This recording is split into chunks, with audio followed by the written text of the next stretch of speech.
That night, Temmie had the same recurring dream she had every time she slept. The strange snake returned to her, staring into her eyes. When it finished circling her, she finally woke up. This dream had been happening almost every week since Musa proposed to her 3 months ago. As she tried to go back to sleep, she heard a sharp siren-like sound in her ears. It hurt terribly. Then her dog, Alfred, began barking loudly. She quickly got up, turned on the light, and looked out of the window. She saw a large snake crawling over the fence. When she leaned closer to look again, it was gone. She went back to bed, wondering if she was hallucinating. What is all this nonsense? She thought before lying down and falling asleep again.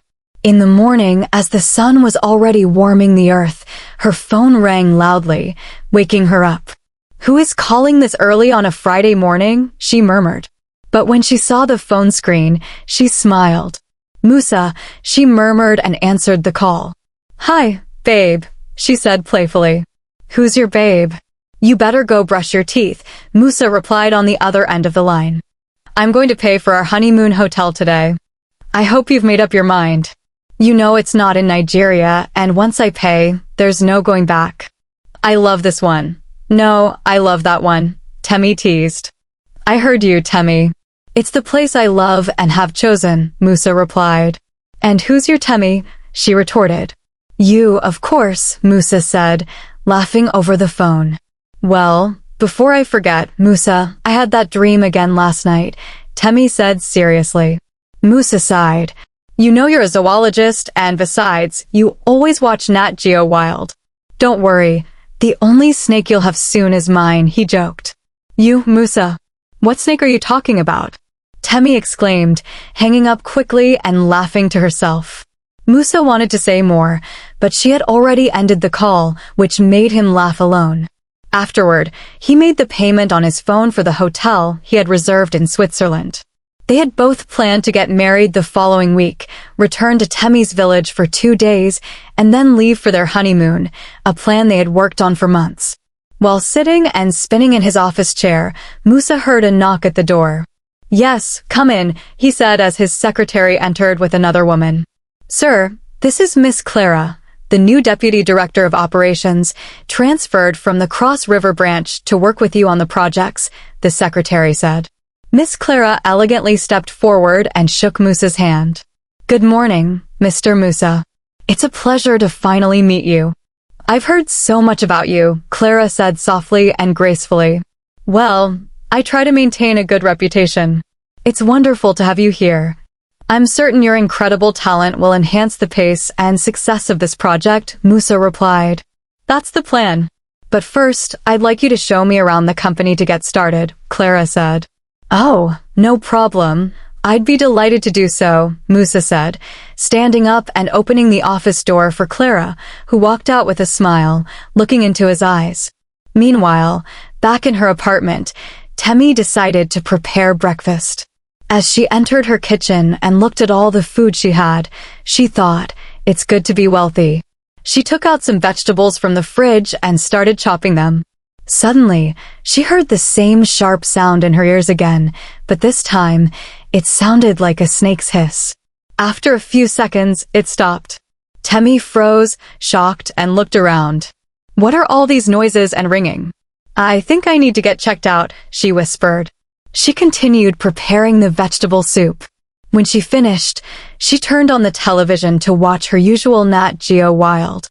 On the screen, she saw the same snake from her dreams attacking a large male deer, breaking its bones, while a female deer watched helplessly in fear. For some reason, what she was watching seemed different, as if she was seeing an entirely different scene, but she couldn't understand it. Suddenly, she smelled burnt soup. "My soup," she screamed, running into the kitchen. Meanwhile, Musa was giving Clara a tour of the company, showing her various departments. "This is impressive, Mr. Musa. You seem to know every worker and every corner of this company," Clara said as she walked beside him. "I rarely stay in my office. I like to involve everyone and keep them focused on the company's goals daily, which is why I know everyone and everything here," Musa replied. That's impressive. But, Mr. Musa, are you single by any chance? I'll be totally honest here. I know I just arrived, but your aura is very captivating, Clara said with a smile.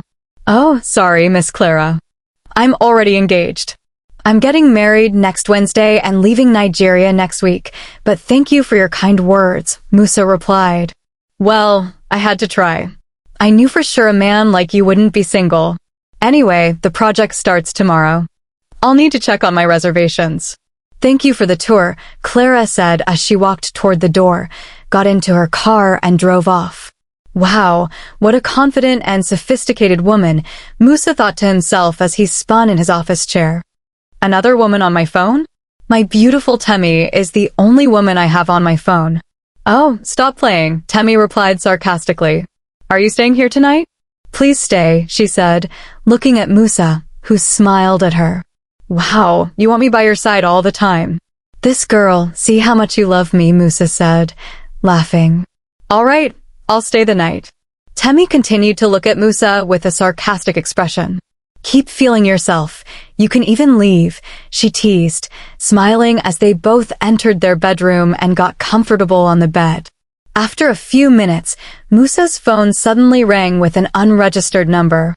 Hello, is this the CEO of Monaco Corporation? The caller asked. Yes, this is Musa. May I know who I'm speaking with? I'm Dr. Femi from Pro Health Hospital. Your deputy director was brought here unconscious, and we found your card and number with Clara. She was brought to the hospital due to an asthma attack. We need you here at Pro Health Hospital immediately. What? I'm on my way, Musa replied, quickly getting up. Sorry, Temi, I'll be back soon. My new assistant is in the hospital, Musa said, rushing out of the house. Temi, looking confused, heard the same sharp hiss in her ear as Musa drove away. When Musa arrived at the hospital, he was directed to where Clara was. When he reached her, Clara was now conscious. Miss Clara, what happened? Musa asked. Sorry, Mr. Musa. I'm asthmatic and took it lightly. Thank God the cleaners were in my room when I passed out. I don't think that room is safe, Clara said to Musa as the doctor approached. Mr. Musa, you're welcome.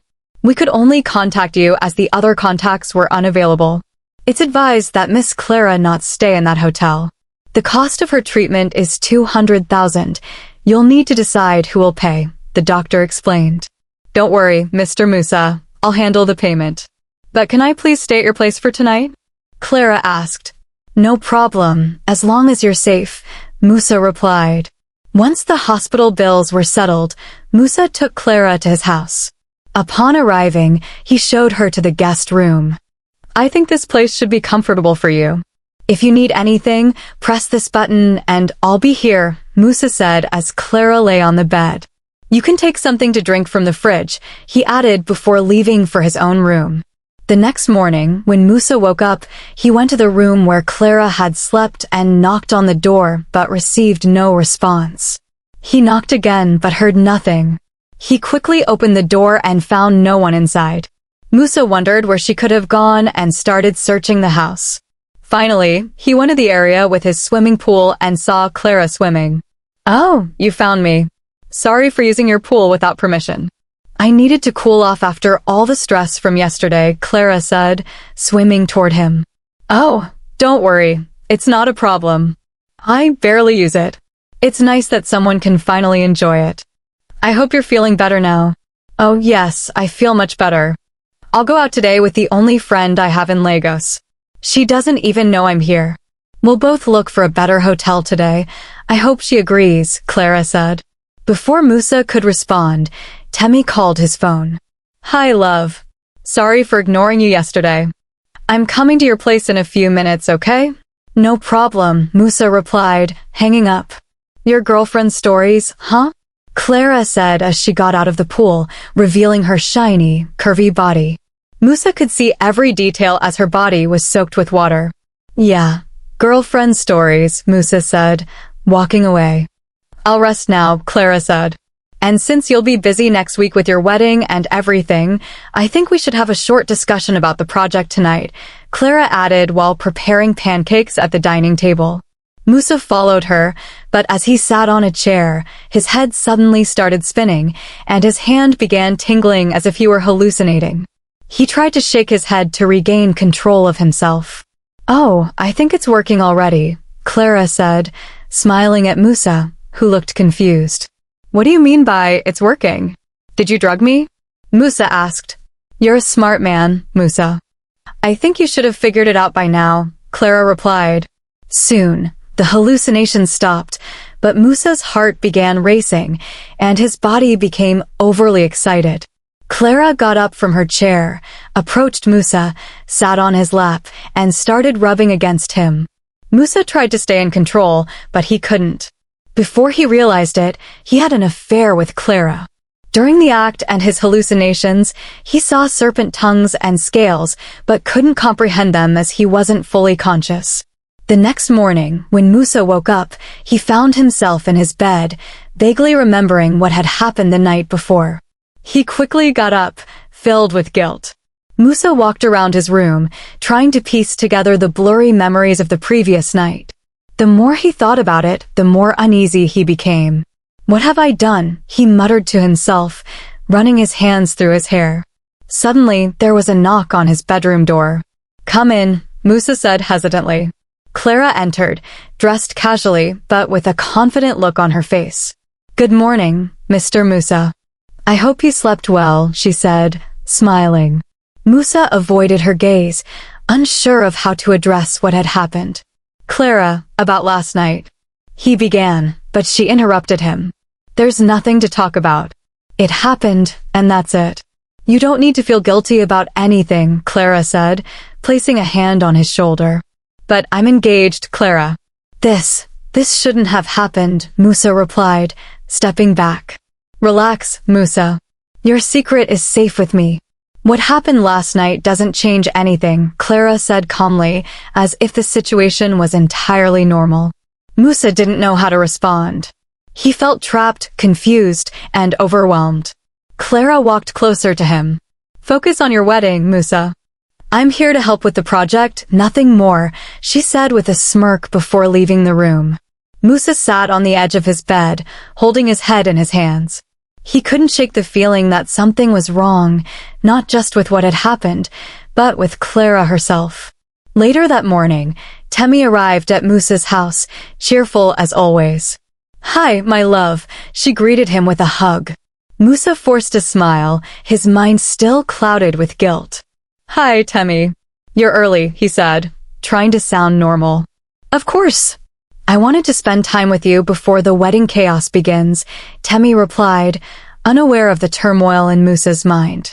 As the day went on, Musa tried to act normal, but Clara's presence in the house made him uncomfortable. Every glance she threw his way felt like a reminder of the previous night. In the evening, while Temi was helping prepare dinner, Musa pulled Clara aside. "I think it's best if you find another place to stay," he said firmly. Clara raised an eyebrow, feigning surprise. "Why? Am I making you uncomfortable?" she asked, her voice teasing. "Clara, this isn't about me. It's about respecting boundaries," Musa replied. "All right, Musa. I'll leave tomorrow morning," Clara said with a sly smile, walking away. That night, Musa struggled to sleep. His dreams were filled with the same serpent imagery he had experienced during his hallucinations.